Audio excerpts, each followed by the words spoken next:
All right, LFOD Radio, the road trip continues. We have made it to just outside of Pensacola, Florida. I'm with Big Low right now. Hello. What's happening, man?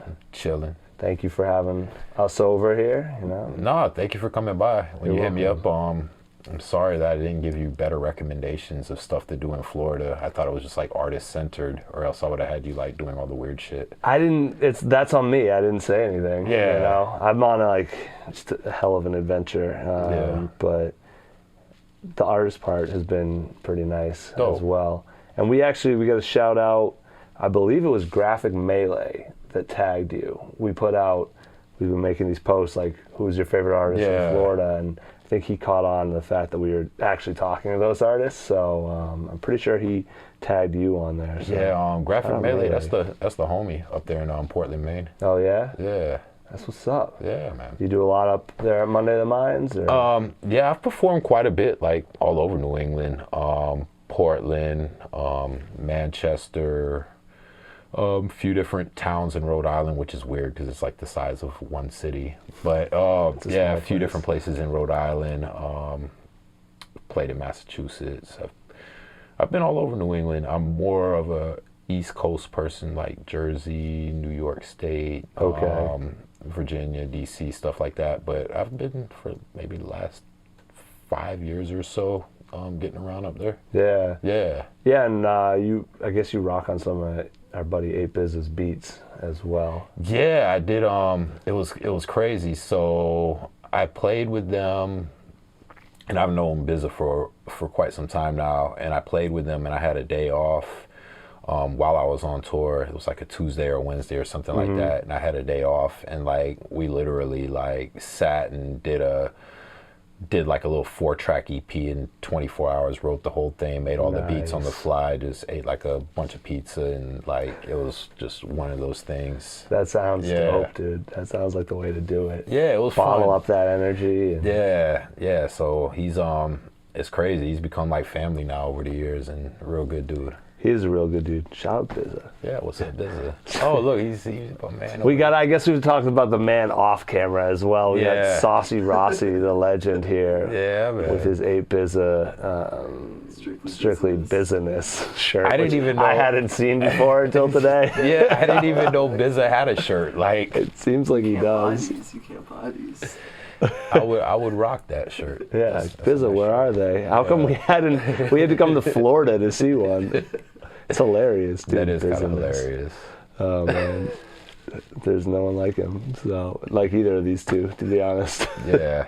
So we might have to talk to Ross a little bit later, but we're here to talk to you. So we got plugged in. I'm glad you've got these connections in New England as well. Yeah. And I definitely hear, I'm not going to act like I went super deep on your catalog or did a deep dive, but I do hear like an East Coast sound to it from what I did check out. Saw the video on the beach. Oh, nice. Yeah, that's the most recent single, Spear Gun. Yeah. Yeah. That looked like fun. That was a lot of fun. What's cool about that video, everybody that's in that video, like all the guests and stuff like that, they're all people I've known like a decade plus. Really? Since I've lived in the Pensacola area. And so it was a really like family affair, and like during the day it was like all strictly business while we were like out on the beach, but like the whole like tiki bar scene, like we were like actually getting lit. Nice. So it was nice. Gotta get lit. Yeah, and it was cool. So like I had like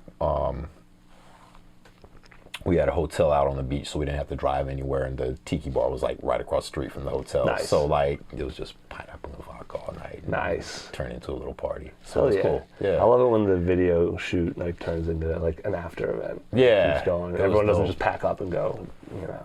And shout out to my man Yabui on that too. Me and him, we work really, really well together. Like as a team when it comes to shooting videos. So yeah, it was nice. Thank you. Yeah, and it's cool because I mean he's really good. Like I guess technically he's more of the cinematographer and somewhat of a director when we work together. But I also like I write on my own like treatment, and so like that was like my story. Oh, nice. Yeah. So yeah, I saw you had a YouTube video up about doing your own treatments. Yeah. which I think is important because a lot of people, where they get it twisted is they hire someone to do a music video and they expect them to play all the roles, director, then like shooting it, everything. And there's really like 4 or 5 different jobs that they're asking one individual to do. Well, yeah, my thing is, I want to get into Hollywood in one way or another, and I really like the directing side of things, and I like writing, even outside of music-related things. But I feel like I really hate rap videos, and that's like, because it's all like the same shit. Yeah. And it's like, I'm rapping here with my crew of friends. I'm sitting in front of a car, and so they don't really tell much of a story. And when I was raised, it was more like when MTV first came out, and I remember like watching MTV with my mother and stuff like that, and just being so drawn into the videos, and they told a story, you know, and so that's what really got me into if I'm going to do videos, I need to learn about it. So I remember my friend Tommy out of New York taught me about like writing treatments and everything, and took it from there. So like with everything we do, we're really calculated. We find our locations, we find, everything that you would need to know in order to shoot a music video. And the guy I work with, Sean, and any cinematographer, or any person you're working with your videos will definitely thank you if you kind of have like your shit in order beforehand. Yeah, because they're like, you want me to find the spot and do this and do that, and it's nice to be able to hand that, like a more finished product to them. Exactly. Or prepared product, Yeah, and it's cool too because you can then you can bounce ideas off of each other. Well, they can be like, this shot might be kind of hard to get, or this location might be hard to nail down. So like they can have alternatives, and it makes things come together. So you're storyboarding and bringing the whole thing.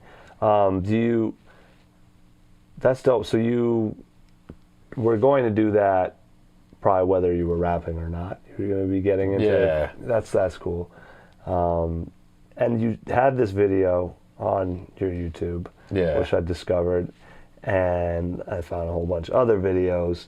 It looks like, how long has your career been so far? I mean, I've only been taking it serious like maybe 7 years. Okay. But I mean, I'm like most people into music. I've been rapping probably about a little over 10 years, and I've been writing my entire life. But I started off on the production side of things probably in like the late 90s, early 2000s. Okay. Yeah. So you've gained a lot of experience, you've seen a lot, you've thought it out, but it's cool. It seems like at some point recently you decided to start sharing that knowledge with others. Yeah, I felt like, because I get a lot of questions, because I do tour quite a bit, and I've been blessed to be able to I've been seeing most of the country, and I've been to Canada and things of that nature, and I get a lot of questions like, hey Lo, how do you go on tour? Hey Lo, how do you do this? And I was like, you know what, I can't answer everybody's questions. So I felt like the easiest way to do that was just kind of like create a vlog series in which I address questions that are asked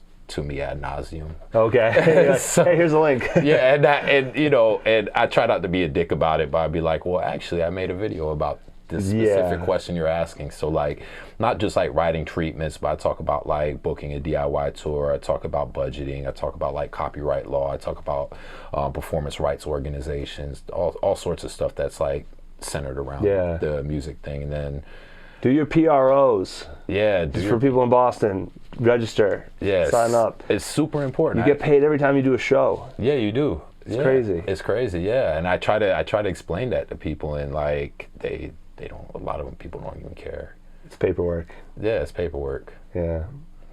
But you have are you getting a good response from these videos? I am. It's crazy. All right. So originally, like my YouTube channel was just kind of a landing page for my music video, and I never really like tried to invite people to like subscribe to my channel or watch my channel and stuff like that because I didn't really care. Right. But at the end of this month, the beginning of March, it'll be 1 year since I started the vlog, and like it's getting close to like 1,200 subscribers, and like creeping up on 2,000 watch hours and stuff like that. So people are like digging it. And the coolest thing that I've noticed is the engagement is there. Like everything I put out is like 60-70% engagement. So people aren't just like clicking on the links. The people who do click on them, it's not like I'm getting tons of views or anything. Right. But the people who are watching are like actually watching They're not watching the beginning and going, I don't need to know this. Like, oh, this is good. Taking notes. So it's been dope. It's been and it's been really cool when like people hit you up and be like, yo, I just watched your video on such and such topic, and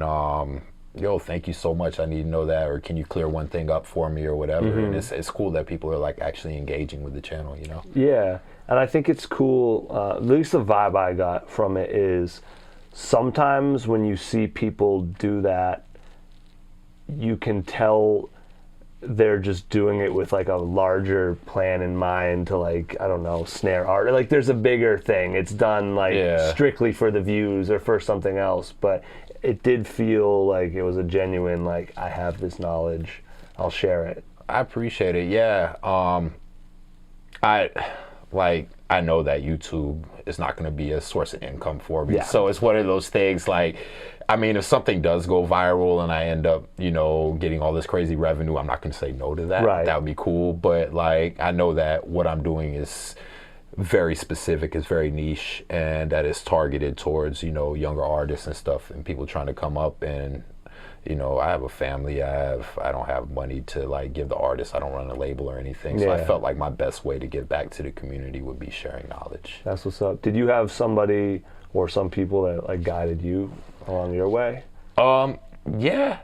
I mean, I don't know if you know him personally, but like the first person who booked me on tour, Nicholas Oliver, used to go by the rap name Ordeal. He lives in New Bedford, Massachusetts. And he's the one who gave me like all my links like up there in the New England area. And he's kind of the one who gave me like the ins and outs and of the roller coaster that is like indie touring. Yeah. You know? Yeah. Because it's not glamorous, and that's why I try to explain to people, like, you'll have nights that are really, really great, and then you'll have nights like, why the fuck am I doing this? This is depressing. There's like 5 people here. Like, I'll be lucky to get like enough for gas to the next city. Yeah. Nobody's buying merch. Like, there's 2 disinterested people at the bar. Like, you know, it's not this glamorous thing. The disinterested people who it's like, how'd you even get here? Like, you don't seem like you want to be here. Exactly. So, you know, big shout outs to him. And like, I mean, you're interviewing me now, so I'm talking, but I'm more of a listener, and I'm a very like, and I was telling you this beforehand, I'm very stoic and I'm very like quiet, and I try to like observe everything that's going on around me. So like whenever I'm in a room of people who are more like successful than I am, I just try to soak up everything that they're talking about or they're doing. You can learn a lot just by literally listening. Yeah. Oh, what did they say?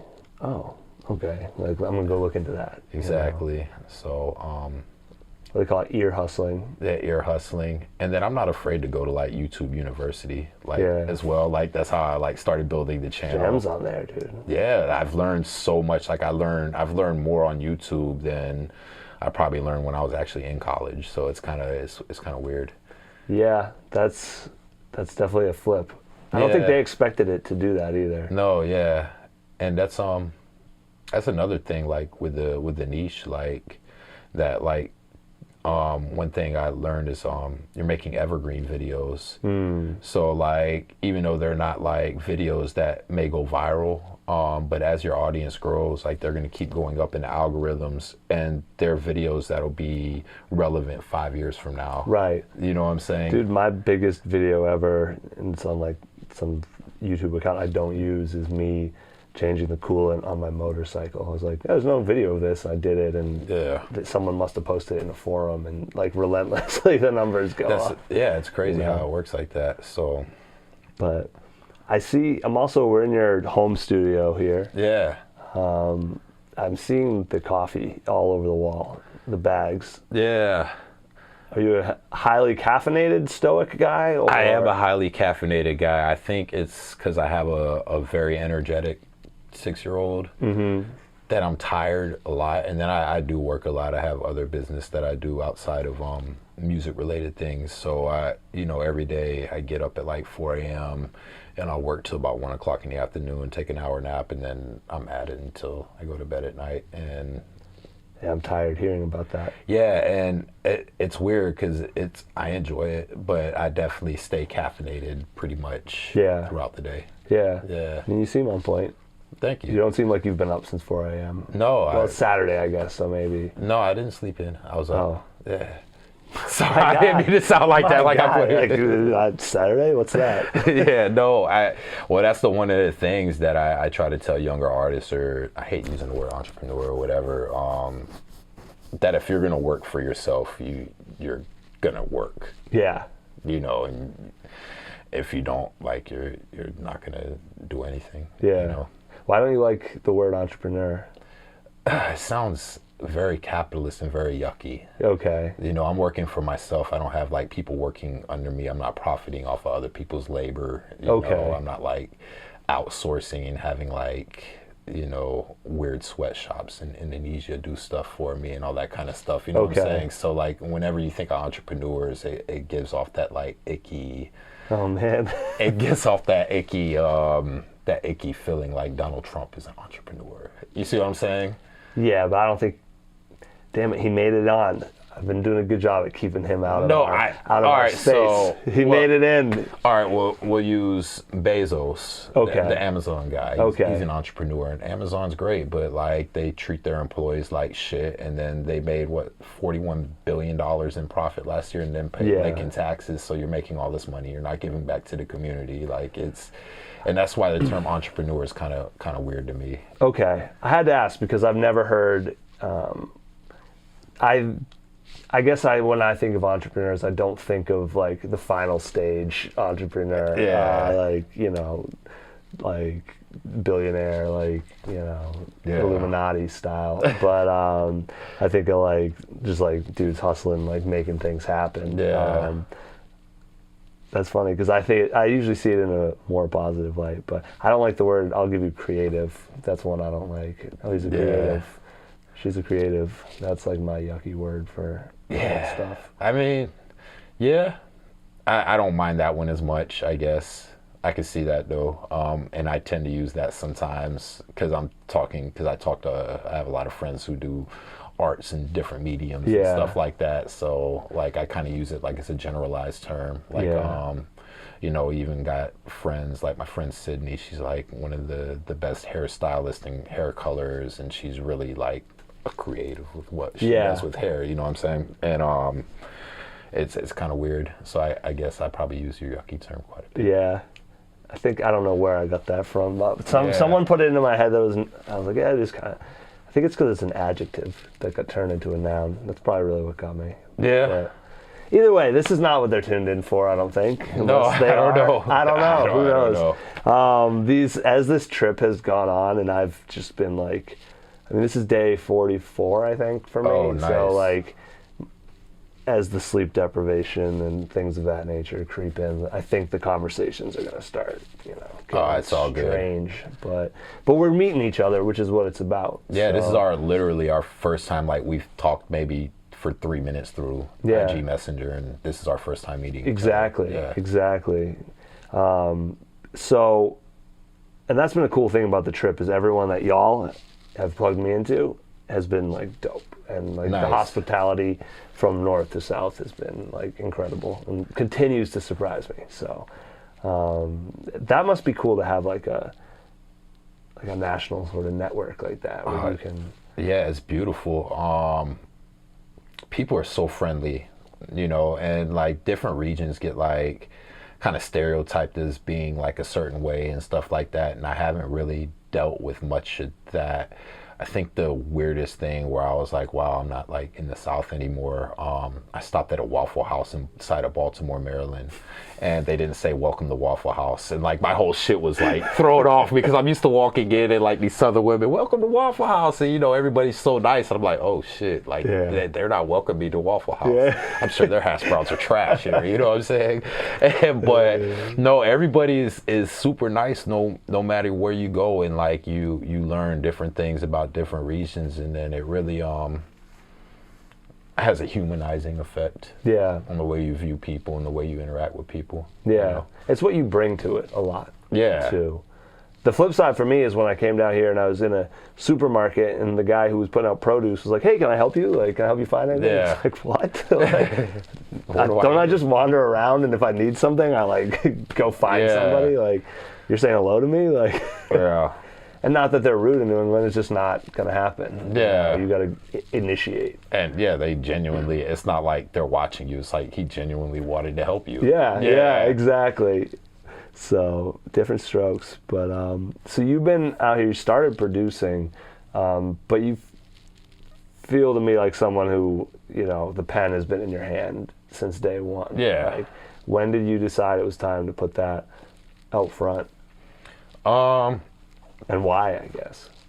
Well, I guess like when I was in like going back to grade school, I was like a theater kid and I was always like in plays and stuff like that. I was like, I need to be on stage. I can't just be in the background making beats. Yeah. I need to be in front of people. And that's kind of what really brought the pen out, because we're all narcissists in a little bit of a way. And we want people to watch us. I mean, you wouldn't have a vlog right now going on an interview if you didn't want to be seen. You know what's funny is I used to be behind the camera. Like I've had to get used to being in front of it. I used to just have the artist on it. Oh, I stayed off it. I was like incognito. But there is a little bit. We're artists. There's an ego piece to it that we can't deny. So yeah, so I felt the need. Like I like performing. I like being in front of people. It's an energy that you don't get, when you're just making beats. That being said, like my friend Eli Orko, he's got an album coming out the end of the month that I completely produced, so I'm not going to be like in front of people for that. And like I put out beat tapes all the time because it's my first love. And like when I have writer's block, like I know I can always sample a record or play something on the keys or whatever and be able to, get it rolling. You know what I'm saying? Do you rap over your own beats? I used to be very hesitant to rap over my own beats because I had preconceived notions about what everything should be like. Yeah. But the project I'm working on right now is all my own production. Word. And it's been really, really rewarding. Like that Spear Gun, that's my production. Okay. This next single that we're actually recording a video at the top of March is called Water. The entire project is all my production. Sensing a theme? Yeah, well, it's not really a water theme. It's kind of paying homage to my mother, and like I'm a child of immigrants. Mm-hmm. So like, the kind of cliche scene at the beginning of Scarface where he's talking about John Wayne and how they were introduced to American culture. Yeah. Like that's literally my upbringing. Okay. Like, so like it's got a lot of like 60s pop culture vibe to it, from everything from like Westerns to Euro spy movies to the music of the era and stuff like that. So. Oh man. Yeah. I'm excited for that. Yeah, thank you. Yeah, and it's it's kind of like head nod to the mother figure, and the way she raised me. But it's not like a family album. Like it's still kind of a hardcore rap album. Yeah, I heard some of the lyrics on that song. I feel like does mom like the music? She says she do, but I don't know if she really does. Yeah. I think she always says you're such a poet and you're such a good writer and stuff like that, but I don't think my mom's like riding around in the whip up in Big Low Records. No. Yeah. Well, she says it at least. Yeah, she says it. She's supportive. She came to my last release party, and it was her first time seeing me perform since like maybe 2004 or 5 when I did something in school. Yeah. And just seeing the smile on her face and having her there, as well as like the rest of the family and like all my friends and stuff like that. So that was really cool. That's cool. And she got to see you in another light. Yeah, too. Exactly. So my mom's super dope, but I don't think she's like riding around listening to my shit. She'd be on like another level. She'd go viral if someone saw her doing that. Yeah, exactly. And then I'm still sitting here like, damn, nobody's even watching the video, but watch my mom go viral listening to my shit. Yeah. She loves it. Yeah. Oh man. So definitely watch this. She's gonna watch it? She watched everything. Oh. Yeah. Hey mom. Everything I do, she definitely, and she'll shoot me a text and let me know her thoughts. Yeah. Good and bad. You know? And so you said, you're son of immigrants, Florida? Did you grow up in Florida? Yeah, I've been in Florida. Me and my siblings have been in Florida our entire lives, except for my sister lives in Paris now. Two of my brothers, they live in South Florida, and one of my brothers lives up in Syracuse, New York now. Word. So I'm the youngest of 5. Okay. Yeah, but I am a true Floridian. There's not very many of us. I was born in Vero and then raised in South Florida, and then I lived in Tallahassee for a few years, and now I've been in Pensacola for 10 years. Word. Yeah. What brought you to Pensacola? It's kind of crazy. So I did my last 2 years of school here in 2003 and 4, my last 2 years of undergrad at UWF, and then Hurricane Ivan hit and destroyed everything I owned. So I went back to Tallahassee and I lived with my mom there for a few years, and then I moved back here like chasing a relationship that like fell apart within like a month of me moving back here. Man. And so I was like stuck with like a lease and stuff here, and then I ended up like meeting Shara, who's in the other room, and like now I've been here like over 10 years, and we've kind of created like a pretty dope hip hop community here and stuff like that. So this is where I'm at now. Yeah, that's what's up, man. Because I've only been here a day, and it feels like a very different sort of place. So I wasn't very naval, you know. Yeah. Pensacola at least was like straight Navy. I look wild with my hair out there, dude. Yeah, I got hair too, and my hair used to be not as long as yours, but my hair used to be pretty long. But no, Pensacola, I mean, it's definitely a naval town. Not just naval, like we live in like a big military triangle here. So like you got the Naval Air Station, which has like I got hair falling out. You have Marines and sailors over there, and then you got Corey Station, which does a lot of the code cracking and computer type things, and they're mostly Army guys at Corey Station, right?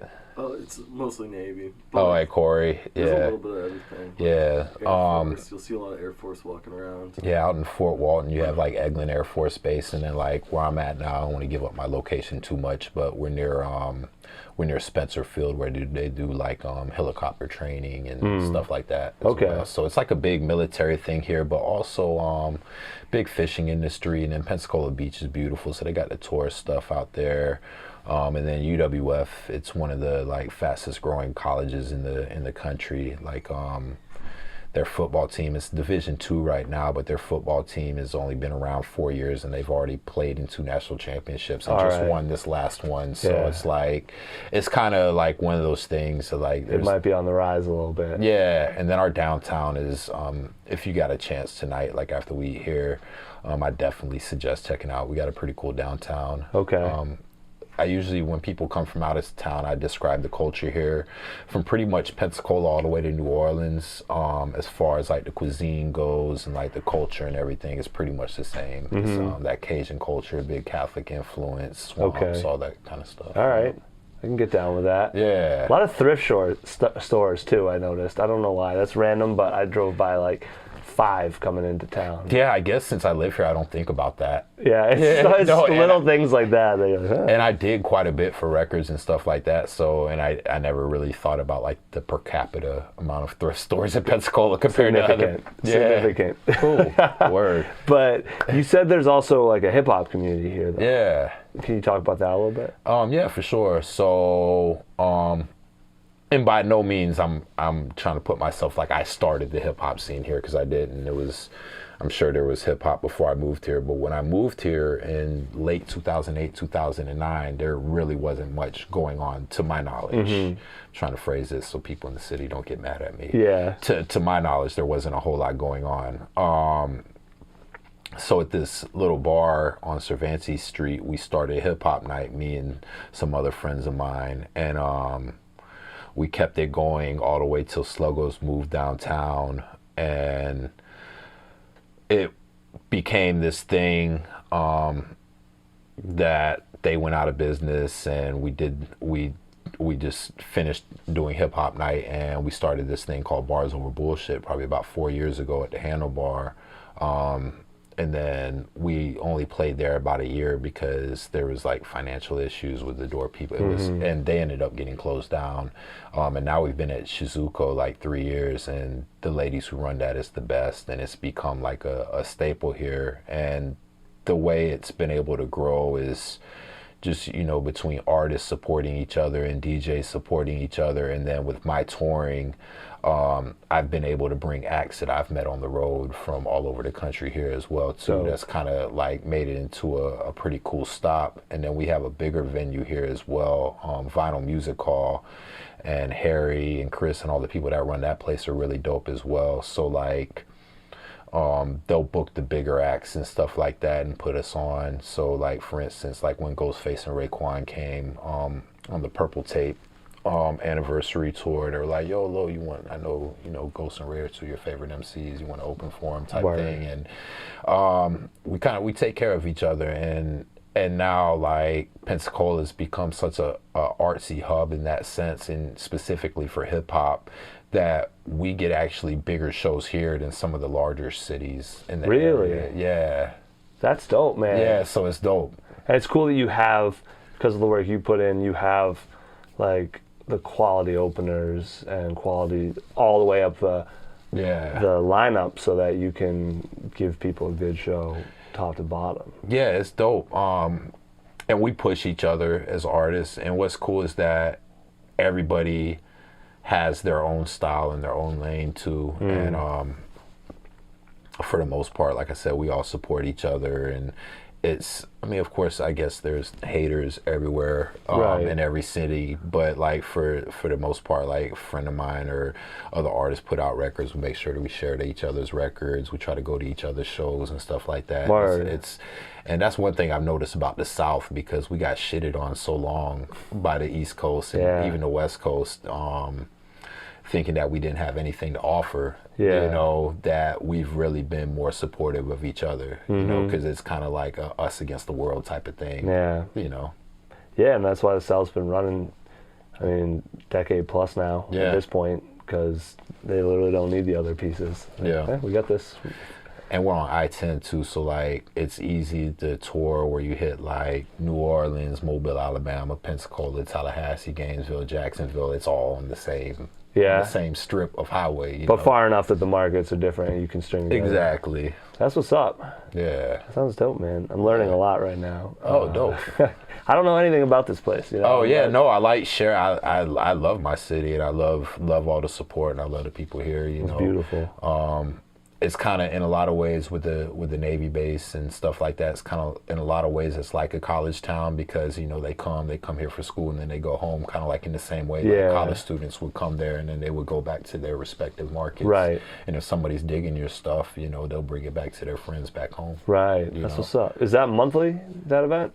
We do it bi-monthly, or every 2 months. Okay. And that's mostly because of my schedule, because I'm super busy and I stay on the road. But with that, you know, I got to give it up for like, it's a team effort. And King Hale, she's our host, and basically my right hand. Her and Body Slinger, he goes by Slim now. His job made him stop using that name. He's an actual grave digger, like by trade. They didn't like that. Yeah, they didn't like that. So yeah, he's been there for me since day one, since we were at Sluggo. So over 10 plus years with him DJing, and Hale, she's been hosting ever since we've been at Chizuko, and it's really like we come together and make a good team. That's what's up, man. Yeah. Congrats. That's not something that exists everywhere. And that's really great that you guys have that. Yeah, it's special. And I noticed that too on the road. Like there's cool things up in New England like Rap Night and Monday in the Mines, and they seem like they have like a special thing going on in a similar nature, you know. But then you also play in some cities where you're like, wow, like these people really hate each other, or they're not trying very hard, or they just don't care. Yeah. You know? Yeah. Yeah. It can be tricky. Yeah. For sure.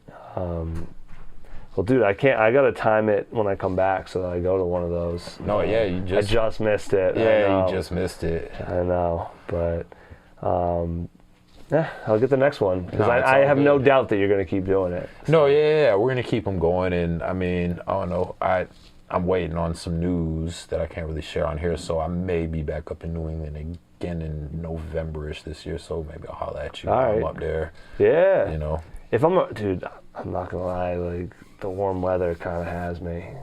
I don't know. I don't blame you. Like, I don't blame you. I hate the cold. Yeah. Although it's freezing here. It's like 50 Today. degrees and I'm dying. Yeah, the cold is different in Florida. It's like wet and... It's to the bone. Yeah. I'm used to the brick. This is different. I can get down in degrees with the brick weather, but this is like, what's happening? No one here says that. No one says brick? Yeah, that's very New England. No, we say brick. We say brick, but typically we use the word hawk. That hawk's out when it's super cold. Hawk's out? Yeah. And it's a term that I think originated from the troops, like fighting in Vietnam and stuff like that, and then spread throughout the South. Huh. Yeah. Word. I can see that, the hawk. Yeah. It's coming at you. Yeah, so. Well, dude, if people want to connect with you about those shows or about anything, what's the best place to do that? Really, like on any of my socials, I'm pretty accessible, and if I have time, I'll talk to you. At Biglow Hip Hop, that's BIGLOHIPHOP, and that's across like any social media platform. Dope. It's the same. It's unified or whatever. Yeah, just Biglow on everything streaming? Yep. All right. Is there anything you want to talk about that we didn't? No, I mean, no, that sounds terrible. I mean, I don't know, just make sure like, if you're part of a local scene and you're watching this, go out to your friends' shows. You know, don't be afraid to share each other's music. I mean, of course, rap is super competitive, but at the same time, if you're not secure in your own art, then those are typically the people who don't support each other, the people who are insecure with their own material. Yeah. And I've noticed that. You know what I'm saying? Yeah, for sure.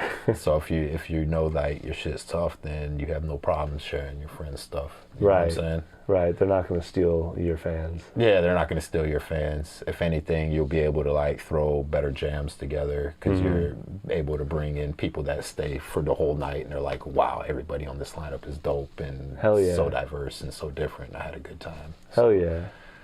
Good advice, man. I Yeah. appreciate you dropping a gem for him. No, I appreciate you, Sam. This was dope. This was dope. Thank you, man. No, thank you. I appreciate it. Y'all see that? I am still the king of the non-awkward handshakes.